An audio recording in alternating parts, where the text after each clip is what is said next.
moving to the non-financial impact metrics for success, can you talk to the audience about your opinions on measuring non-financial impact? I think that's what, as we learned from the survey, that's what a lot of the folks are struggling with. Well, the good news is we are able to have more confidence in measuring and managing impact today than families and funders were able to do even 5-10 years ago. And that's because, just like everything else in the world, there have been advances in the types of information that's available and the ways people are putting together that information in order to understand where there's progress. There are video feeds and real-life data coming via cell phones that will give you very specific information around what's going on with the beneficiaries that organizations are trying to help. So that's the good news. The challenge remains that, unlike with money, that is a unit that we're very used to measuring, and your dollar is as green as my dollar, social impact is about the kinds of things that are bigger than that. So we're talking about things like, does this woman have a say in how her life will be? Does this child have enough to eat?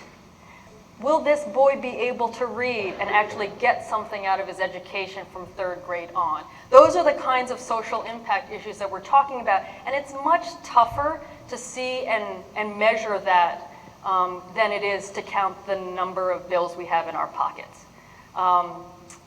But if you're focused on trying to understand, well, are we making progress with whatever metrics we have today, I mean, that's the path. So I guess the one thing is, don't let the messiness and the imperfection of metrics prevent you from measuring something that will give you some confidence that you're making the difference you want to make.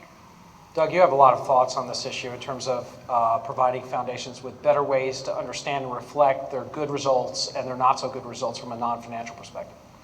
Yeah, I think like so many other things, you start with the design. What are you trying to achieve? And therefore, what type of social return are you really looking for? How aggressive do I want that to be? How long do I need for it to actually take to give me results? It all depends whether our foundation members are kind of like patient people or not patient people, and looking at levels of risk and such like. So you start to actually get metrics that come out, and there's typically sort of 2 types of results that you're seeing. One of which is, well, it's counting stuff. You know, it's counting activities, it's counting wells, it's counting, you know, basically empowered women, it's counting number of live births, it's counting stuff. And then there's the deeper question of, well, what is really impact? And the trouble is, for most of us, long-term impact takes longer than we're often willing to wait for the result. So I've started to sort of talk about impact proxies. There's a lot of things that we know, you know, from research and such like, is that if you actually see this proxy, then it's reasonable to assume that this type of impact will happen. So an example would be, you know, clean water in a community.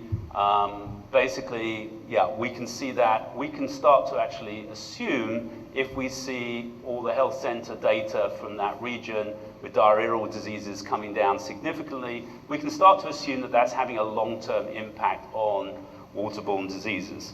And then the last piece is just something that we do every year at Geneva Global, is start to actually have a lessons learned time. So, you know, your foundation, gather the people that your foundation is interacting with in terms of grants, in terms of impact investment and such like, and actually ask them the questions of, well, what is working and what is not working, and what could be better, and how are we going to learn from this? What are we going to do differently next year or the next 3 years?